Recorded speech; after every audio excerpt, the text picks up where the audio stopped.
Welcome back. When people looked at Elon Musk's bedside table, most of the attention went to the louder objects. The gun, the books, the atmosphere, the things that immediately felt staged, symbolic, or deliberate. And that makes sense. Those are the objects that pull the eye first. Those are the objects that seem to announce themselves. But sometimes the quieter object matters just as much. Because sitting there in plain sight was something so ordinary that many people could pass over it without thinking too much about it. Coca-Cola. And that may be exactly why it matters. Because the most powerful modern symbols are not always the ones that look dramatic. Sometimes they are the ones that have become so familiar, so accepted, so woven into daily life, that they no longer feel symbolic at all. They feel normal. And Coca-Cola may be one of the clearest examples of that. So the real question is not simply why Coke was on Elon Musk's bedside table. The deeper question is this: what does Coca-Cola represent when it appears inside a highly noticed personal environment like that? Why that drink? Why that object? Why does something so ordinary still belong in a room that people instinctively read as a kind of identity display? Because Coca-Cola is not just a beverage. It is one of the most successful examples in modern history of a product that outgrew the category of product. It became a symbol, a ritual, a signal, a mood, a routine, a global atmosphere. In other words, not just a drink, a system. On the surface, Coca-Cola is easy to describe. A sweet carbonated drink, a global brand, a familiar taste, a red label, a white script, a bottle silhouette recognized almost instantly across cultures. That part is obvious. But the reason Coca-Cola deserves a closer look is not because it became famous. It is because it became embedded. It moved beyond simple purchase and entered something much deeper, the emotional choreography of modern life. That is what makes it interesting. Because there are many famous products. There are many successful brands. There are many things people buy, enjoy, and forget. But very few products manage to become part of how people experience reward, comfort, celebration, familiarity, and identity all at once. Coca-Cola did that. And it did it so well that the system often disappears behind the feeling. Think about how Coca-Cola usually appears.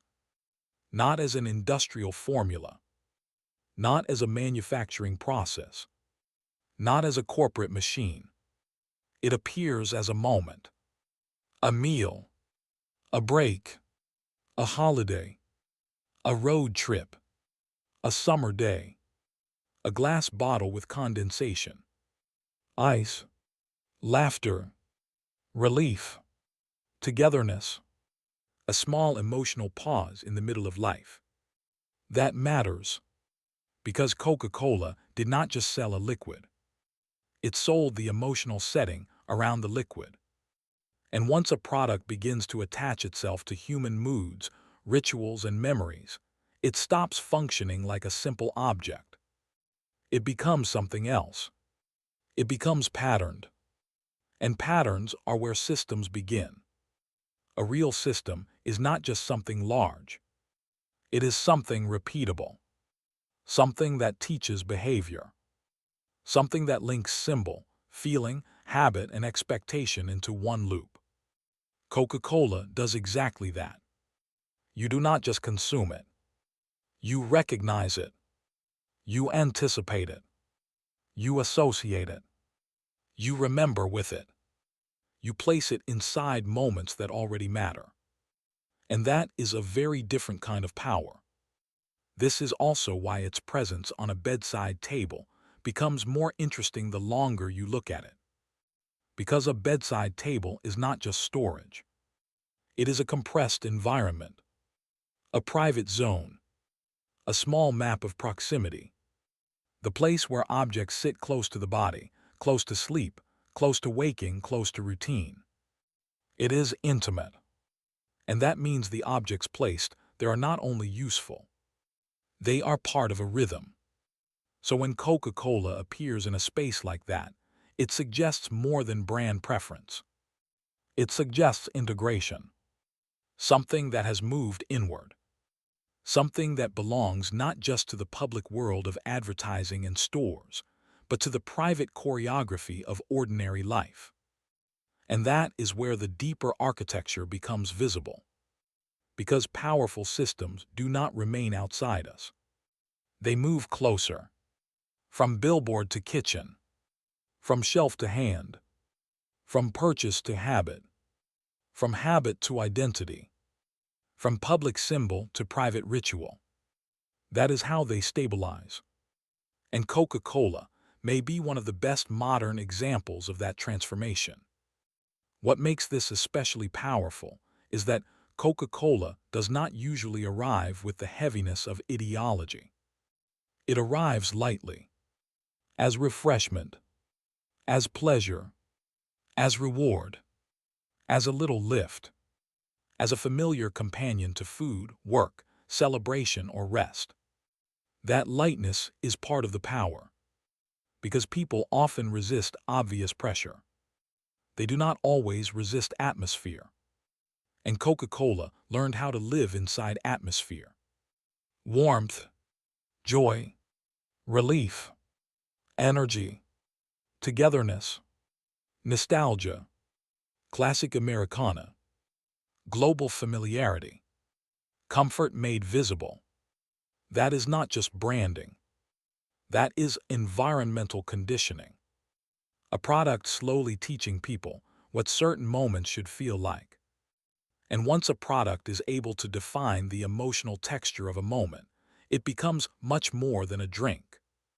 It becomes part of the script. This is where Coca-Cola starts to look less like a beverage company and more like an earlier model of something we now see everywhere in modern life. Because many powerful systems today do something similar. They attach themselves to mood. They shape routine. They reward repetition. They become part of self-regulation. They enter daily rhythm so deeply that they stop feeling external. That is true of platforms. That is true of devices. That is true of algorithmic environments. And long before many of those systems matured, Coca-Cola was already showing a softer version of that logic. A simple object tied to pleasure, stimulation, recognition, and repetition, distributed at scale until it becomes ordinary behavior. That is not just marketing. That is behavioral architecture. And once you see that, the object on the bedside table changes meaning. Because it is no longer just a drink sitting in a room. It is an example of how a global system can become intimate enough to disappear into routine. That may be one of the most important hidden features of Coca-Cola. Its power comes partly from how unthreatening it appears. The more familiar something becomes, the less people question the structure that made it familiar. And Coca-Cola mastered that. It is everywhere, but it rarely feels invasive. It is heavily engineered as a symbol, but it feels effortless. It is globally distributed, but often feels personal. It is industrial, but presented as emotional. It is massively repeated, but experienced as a small, individual choice. That is a remarkable achievement. Because the strongest systems often work through a very quiet formula. Take a simple object. Attach it to feeling. Repeat it across life. Normalize it through ritual. Let culture carry it the rest of the way. At that point, the object is no longer just being sold. It is being lived with. And that may be the more revealing way to read Coca-Cola on Elon Musk's bedside table. Not as a shocking clue. Not as the center of the room. But as a quiet sign of how completely certain systems enter modern identity and routine. The louder symbols in that room draw attention first. But the Coke may reveal something subtler. It reveals how modern systems do not need to dominate every scene loudly. They only need to become intimate enough to feel natural there. That is a deeper kind of success. Even the visual system of Coca-Cola matters here.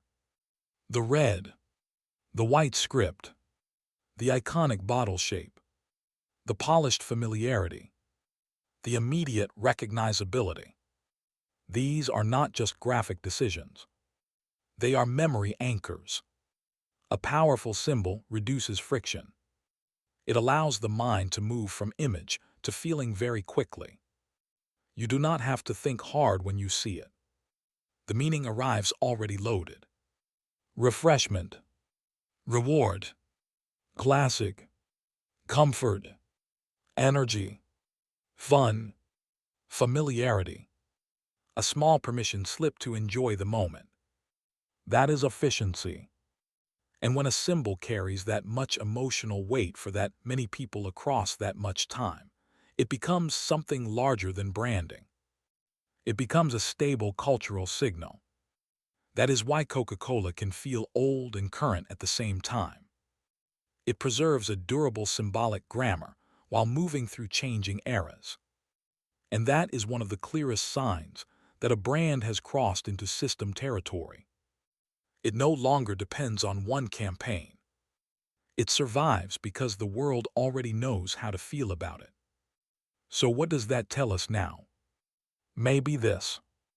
Modern power often works best when it no longer looks like power. When it looks like refreshment. When it looks like pleasure. When it looks like routine. When it looks like nostalgia. When it looks like just part of life. Because once something becomes part of the background of ordinary existence, it no longer needs to argue for itself every day. It simply waits in the environment, ready to attach itself to another moment, another meal, another pause, another habit. That is very hard to compete with, and very hard to fully notice. Which is why Coca-Cola matters more than it seems to. Not because it is hidden, but because it is so visible that people stop seeing it as constructed. Its visibility becomes the disguise. It is so common, so familiar, so emotionally preloaded, that the machinery behind it disappears into the smoothness of the experience. And that machinery is not only industrial. It is symbolic, behavioral, cultural, emotional, repetitive, atmospheric, a system of presence, a system of association, a system of ritual, a system of memory, a system that teaches people what a good moment looks like, and then offers itself as part of that image. And once you see that, the Coke on the bedside table feels different. Still ordinary, still small, still familiar, but no longer empty of meaning. Because it is not just there as a drink. It is there as a residue of a much larger success story. The success of a modern object becoming intimate enough to live quietly inside identity, mood, and daily rhythm. So yes, on the surface, Coca-Cola is just a beverage. And yes, on the surface, it was just one object among many on Elon Musk's bedside table. But sometimes the most revealing object is not the loudest one. Sometimes it is the one that shows how deeply a system has embedded itself into ordinary life. That may be what Coca-Cola reveals. Not spectacle, not mystery, not some oversized claim. Something more subtle than that. A lesson in how modern systems become normal. How symbols become habits. How habits become rituals. How rituals become identity. And how the most successful architectures of influence often stop looking like influence at all. They start looking like comfort, like familiarity, like routine, like a drink sitting quietly beside the bed. And maybe that is the real question this leaves us with. When an object becomes this familiar, this emotional, this repeated, and this close to daily life, are we still just consuming the product? Or are we living inside the system it built around us? If this is your kind of investigation, subscribe and stay close. Because here, we do not just look at objects. We look at the hidden structure underneath ordinary things. And once that structure becomes visible, the modern world starts feeling very different. Thanks for watching.